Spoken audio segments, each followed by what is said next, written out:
Alhamdulillahirrahmanirrahim.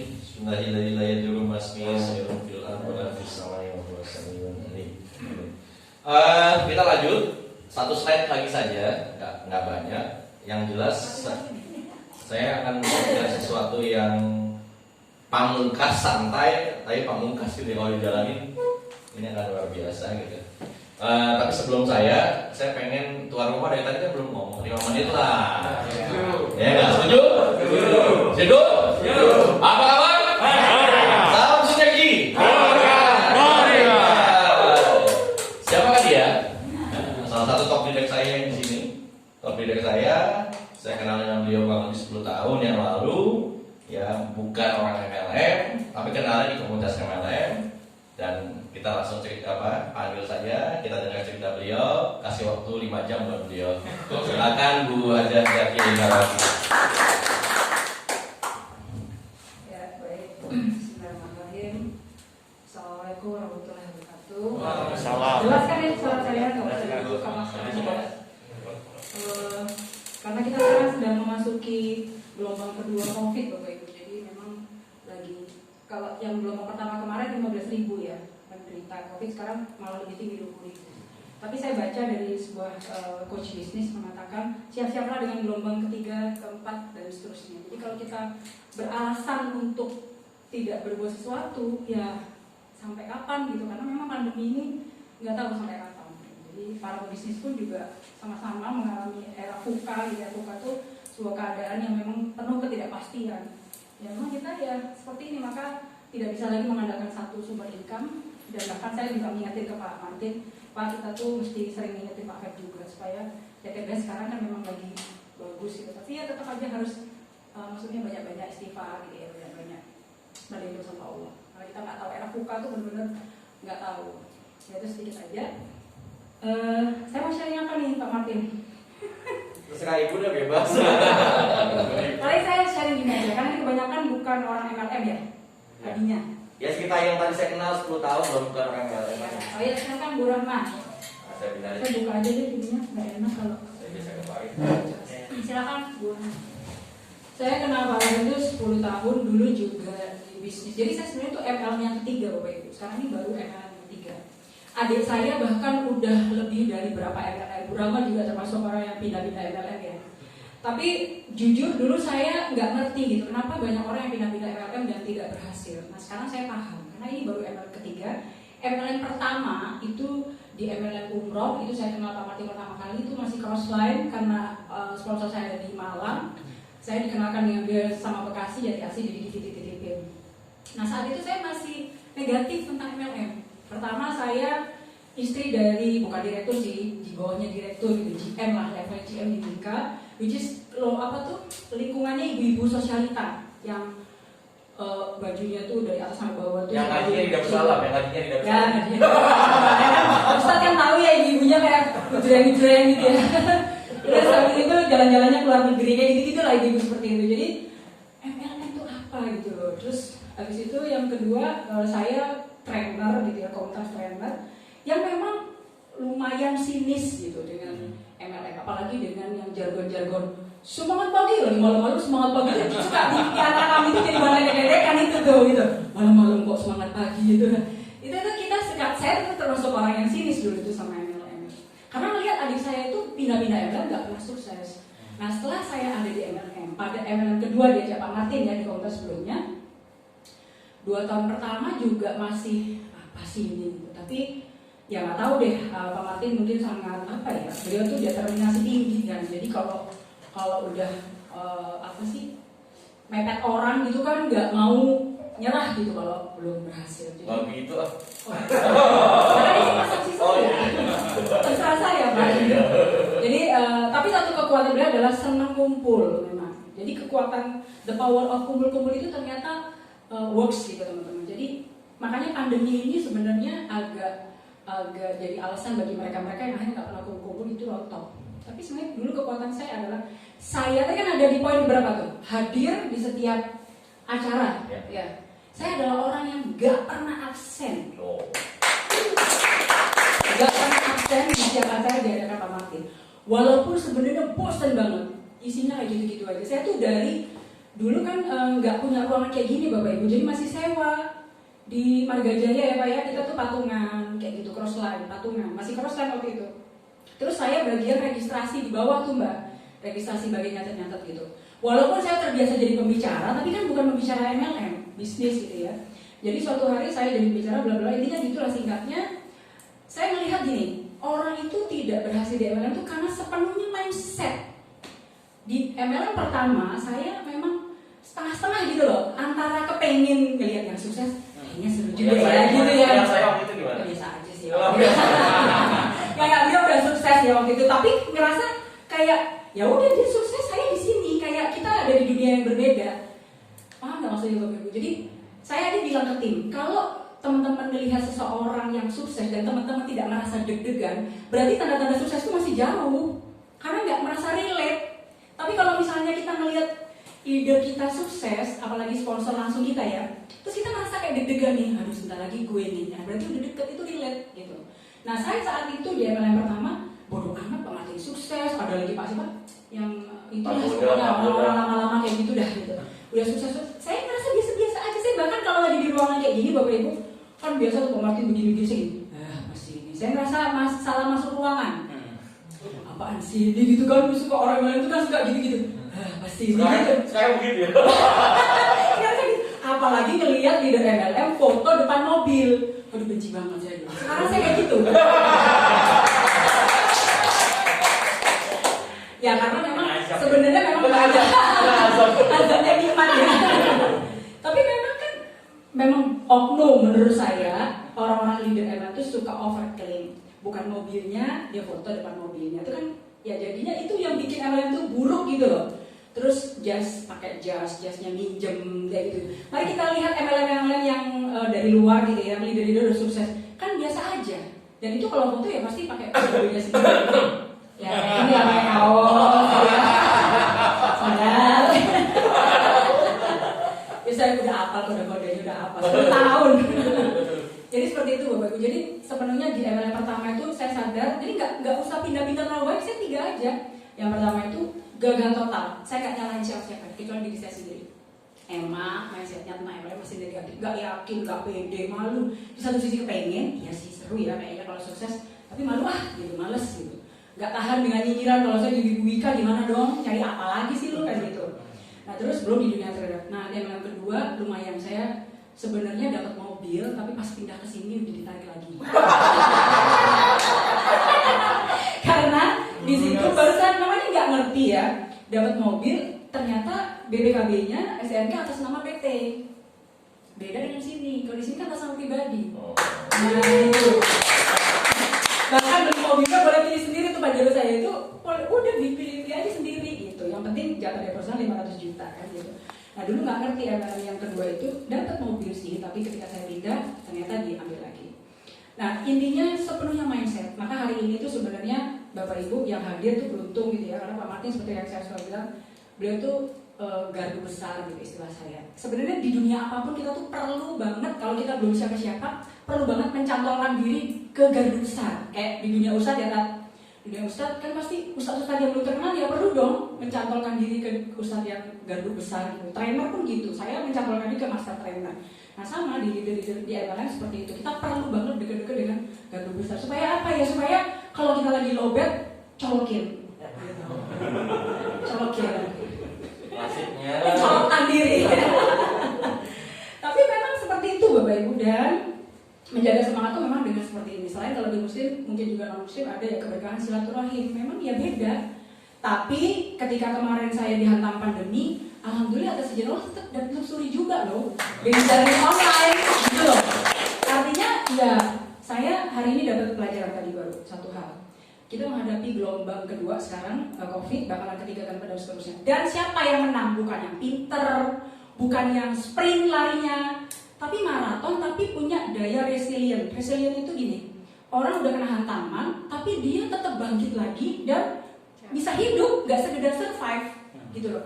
Nah saya perhatikan, oh iya ya, saya kemarin dihantam pandemi, saya lihat cek di virtual office itu kan kelihatan. Omset saya dan tim itu turun di hantaman pertama COVID. Jadi Maret, April, Mei itu turun. Tapi Juni, alhamdulillah udah mulai stabil seperti semula gitu. Jadi itu yang disebut dengan resilient. Dihantam, jeder gitu, tapi kita langsung bangkit lagi. Nah, siapa yang survive nanti ke depan? Sepertinya sih menurut orang-orang yang di luar sana itu, pakar-pakar bisnis itu mengatakan bahwa resilient.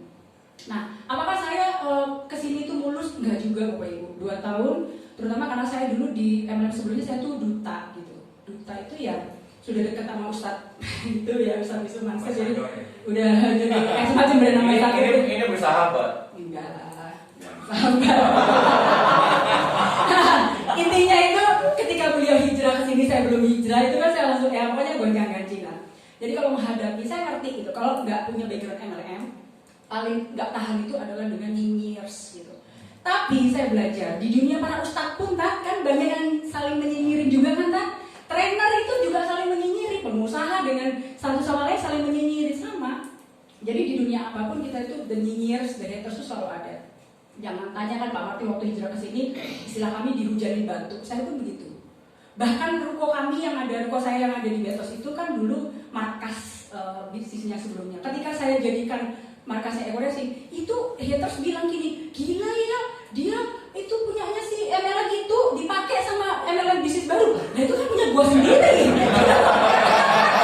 Jadi sampai begitunya, makanya saya bilang oke, jadi haters itu memang lovers yang tertunda.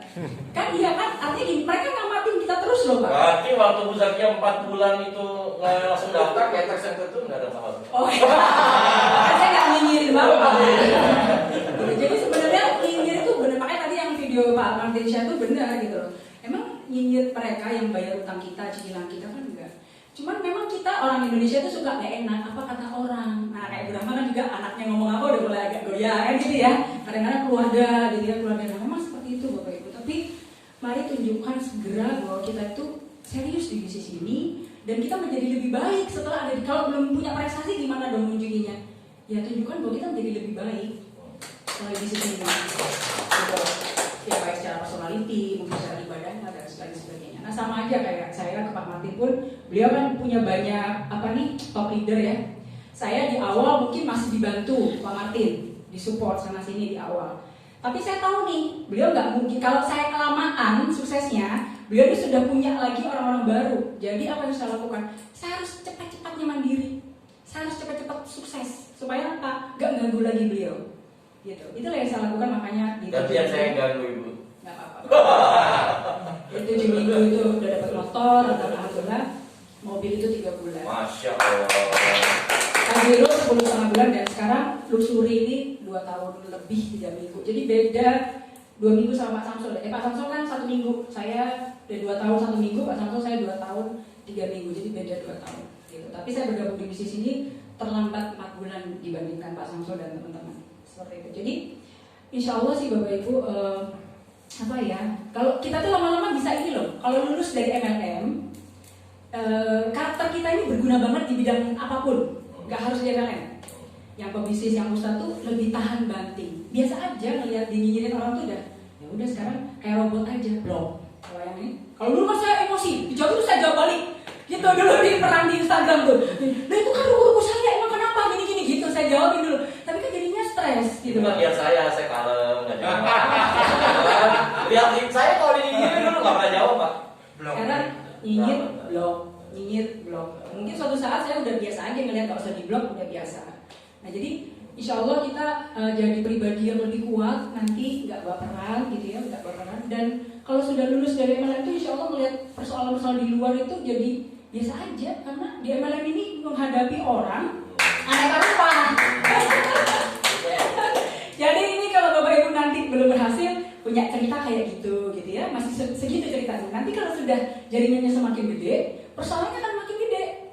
Akan menghadapi karakter orang, misal disukseskan tapi tidak ingat tadi yang nggak buka jendela itu ya, kacang lupa bayar. Kacang lupa kompresnya. Jadi kayak gitu-gitu Bapak Ibu. Insya Allah saya tidak bicara hanya di koridor MLM. Keseluruhan yang kita pelajari, bahkan teman-teman trainer saya pun yang istilah berguguran di MLM, mereka mengakui bahwa kepribadian mereka yang sekarang ini karena dulu mereka pernah bergabung di MLM. Jadi sekolahnya itu bagus MLM itu. Jadi saja dari saya, mudah-mudahan bermanfaat dari Boleh kalian. sedikit diulas tadi yang saya sampaikan di awal ini buat teman-teman mungkin dari materi sedikit. Yang mana? Yang tadi dari awal sedikit. Enggak, yang tadi ini yang saya sampaikan tadi. Oh iya, ini hal-hal yang ini nggak bisa cocok sama ini, sama ini. Harusnya sama ya. Ini Oh, yang di sini. Beda. Jadi gimana cara ininya? Oke, sebelumnya ya. Oh iya. Nah ini hal-hal yang disampaikan Pak Martin ini sebenarnya kan materi basic training ya. Sebenarnya kalau ilmu MLM seluruh dunia itu namanya 7 langkah sukses. Ya, belum sampaikan itu. Kan belum sampai ke situ. Nah ini baru action. Nah ini kayak gini. Coba produknya pakai setiap hari. Nah, saya melakukan ini. Ya kenapa saya pakai LVN Kolagenia itu setiap hari sebelum 1 jam sebelum tidur. Salah satu contohnya. Tadi saya cerita sama Pak Ari, saya mau cobain Bimax Pak nanti malam ada produk baru. Emang harus kayak gitu. Nah terus testimoni pemakaian produk udah sering saya lakukan ini, bikin video-video dan sebagainya. Promosi setiap waktu, ya itu juga sudah dilakukan. Kalau ini nggak cuma sekali 2 kali, saya bisa lebih dari 20 kali. Karena kan saya mau melihat toko saya, pagi ada omset nggak? Subuh-subuh kan anak-anak milenial tuh kerjanya malam Bapak Ibu. Saya tidur begitu saya buka sebelum subuh, tokonya udah menghasilkan omset. Nanti jam berapa waktu duha buka lagi. Jadi bisa lebih dari 20 kali saya buka ini. Makanya memang Jadi kebangetan kalau ID aja nggak hafal ya. jadi memang tanda-tanda kenapa saya pun di grup kan sekarang bikin di tim saya bikin program mentoring nih. Salah satu agenda setiap hari adalah share point. Nah, salah satu mitra saya Bu Norma, nggak share point karena poinnya nggak nambah, biarin nggak nambah. Kenapa? Saya hanya membiasakan untuk buka web dan melihat poin. Karena poin itu kan kalau kita mau pergi ke Surabaya misalnya, poin itu adalah tujuan kita ke situ. Ke Bandung aja lah. Ya udah ke Bandung deh, ke Bandung misalnya. Oh. Jadi tujuan kita adalah poin. Kalau poin aja nggak pernah ditengok, bagaimana bisa bertumbuh? Kayak tanaman-tanaman aja nggak pernah disirami, nggak pernah disapa, nggak pernah dilihat, tanamannya mati. Sama aja kayak poin, kayak gitu ya. Terus segera buka lapak, ini macam-macam ya. Kalau saya sih udah macam-macam cara dah. Sampai mulai boot ya, bikin boot. Waktu itu terakhir Pak Ari lihat tim saya di GGP ya, di GGP kayak gitu lah, macam-macam online, offline semua. Jalankan bisnis networknya. Oh iya, jadi jelas karena saya di Alam Bangun ini langsung ngajak 9 orang yang saya ajak yang menyambut positif 5 orang. Nah 5 orang itu adalah ibaratnya kayak distributor saya. Dan dua-duanya 5-5-nya sekarang udah dapat mobil. Satu di antaranya dapat di podcast sekarang. Alhamdulillah. Terus nah ini yang saya bilang tadi, saya nggak pernah absen sampai akhirnya jadi pembicara. Walaupun saat itu rasa-rasanya kayak nggak bisa gitu ya, sampai akhirnya sekarang pun mengadakan acara sendiri. Jadi sebenarnya kalau kita serius di bisnis ini, pasti akan bikin acara sendiri. Kayak Pak Ari itu luar biasa, masih baru tapi bikin acara. Nah terus saya kan jadi suka mengencourage orang, aduh gimana kayak Buning, tim saya di Kebumen jauh dari saya, akhirnya bikinnya online campur offline, hybrid atau omni. Nah saya senang sama orang-orang yang nekat itu gini, udah geruduk banyak salah. Saya perhatikan pas Buning ngomong, saya perhatikan, banyak ngawurnya dia. Saya diem aja, kan saya nyuruh, banyak ngawurnya ya dia, tapi saya diem. Setelah itu baru kita evaluasi, Buning tadi salah pas ngomong gini, salah ya, udah gak apa-apa, dia closing tiap hari Pak. Dengan ngawurnya itu Pak. Jadi Bapak Ibu, orang yang sukses itu memang sering kali itu udah jalan duluan, nanti dibenahi. Jangan terus gak dibenahi ya, gak boleh ngawur terus. Yang sering kali orang yang tidak sukses itu adalah orang-orang yang overthinking. Overthinking itu ya, aduh ntar gini, ntar gitu, ntar kalau salah gimana. Nah ini nggak melakukan apa-apa gitu loh. Saya makanya senang kalau Buning itu karena ngawur-ngawur tapi closing tiap hari, baru kita benahi. Seperti itu ya. Terus basic training, nah ini seperti yang sekarang dilakukan. Ini sebenarnya kita udah beruntung ya di Winner Team kan kita suka ada acara-acara seperti ini. Kalau yang sekarang belum ya basic training. Belum. Ya sebenarnya ini kayak teasernya lah. Ini tuh sebenarnya teasernya basic training. Segera penuhi jumlah direct mitra misalnya basic 2 orang. Oke, ya ini sih mensponsori maksudnya ya. Bahwa kita tuh tetap harus mensponsori. Saya sampai hari ini masih mensponsori. Termasuk Bu Rahma ini adalah orang terakhir ya yang atau ada lagi kayaknya saya mensponsor siapa lagi ya? Saya masih mensponsor atau lagi dari Malang namanya Bu Zulfida. Gitu. Jadi masih tetap mensponsori. Walaupun sebenarnya saya tidak mensponsori, kan sudah dapat dari bonus pasangan, royalti dan lain-lain. Tapi saya nggak bisa leader bukan bos. Kalau saya cuma ayo kamu closing, saya nggak closing itu berarti saya bos. Tapi kan ayo kita closing, saya harus closing. Makanya saya juga tetap closing, nonton juga teman-teman gitu. Kemudian apa nih? Sejak dimulai langsung ajak keluarga, oke. Ya kalau ini sih itu standar. Silahkan aja mau keluarga, mau siapa, silahkan. Saya tetap ngajak keluarga walaupun sampai hari ini belum ada yang berhasil gitu ya. Kebanyakan tuh memang kalau keluarga itu kan tahu masa kecil kita gitu kan. Lalu siapa berani ngajak-ngajak itu orang gitu. Rata-rata sih seperti itu. Tapi mereka ikut senang sih pas kemarin lebaran yang tahun lalu ya, saya kurang bawa Pajero ya senang. Melihat dapat ruko senang, tapi kalau suruh jalanin bisnisnya nggak mau. Nah itu. Tapi memang mereka keluarga, sahabat harusnya orang-orang lingkaran terdekat dulu ya. Lingkaran terdekat dulu, walaupun sekarang banyak cara. Kebetulan di tim saya banyak milenialnya, jadi banyak yang jalanin pakai Google Ads, FB Ads gitu. Nah, gimana kalau seperti itu? Oh plus minus. Offline tetap the best. Offline tetap the best. Cuma gini, offline itu jalannya lambat, tapi lebih long lasting. Nah saya perhatikan kalau yang dari online itu cepat, tapi gampang rontok. Karena anak-anak itu generasi sekarang nih Gen Z ya, itu kurang telaten untuk membina. Kan ngurusin kayak tadi, ayo berapa nomor itunya, apa namanya? ID-nya. Terus ini gimana? Kalau mereka closing dapat 400.000 besok udah. Kebanyakan anak-anak itu hit and run, kebanyakan seperti itu gitu loh. Habis itu nggak diurusin lagi. Nah tugas saya sebagai leader membina mereka itu. Ya termasuk sebenarnya Pak Martin masih ikutan juga kan di acara-acara itu kan, berarti Pak Martin masih ikut campur tangan juga membina, tipis-tipis tapi membina juga kan gitu ya. Jadi seperti itu Bapak Ibu, banyak cara sih, banyak cara. Intinya bisnis ini seru. Kebayang nggak di pandemi saya hanya mojok Zoom setiap Jumat di pojokan kamar saya loh. Nggak kemana-mana Pak, bisa menghasilkan ruko ini. Masya Allah. Jadi sebenarnya nggak punya alasan, aduh pandemi nggak bisa begini, nggak bisa, enggak. Kita saya benar-benar hanya pakai Zoom selama pandemi. Baru sekarang aja ini bisa keluar ini ya. Tapi kemarin tuh di gelombang pertama, benar-benar saya nggak kemana-mana, hanya dari pojokan kamar di rumah. Itu bisa banget. Jadi yang penting kita mau menyediakan diri untuk seperti ini, berzoom ria. Capek nggak? Capek, memang capek Bapak Ibu. Bahkan Eric Worre, pakar network marketing dari Amerika bilang, bisnis network marketing itu adalah bisnis yang menguras emosi. Emang benar. Tapi tadi sekali lagi kalau kita lolos dari sini di bidang apapun, insya Allah kita tuh tahan banting. Seperti itu. Itu aja Pak dari saya. Terima kasih banyak. Assalamualaikum warahmatullahi wabarakatuh. Pertanyaan buat Bu Zakia. Kalau saya ngomong begini, mudah-mudahan Bu Zakia tidak baper ya.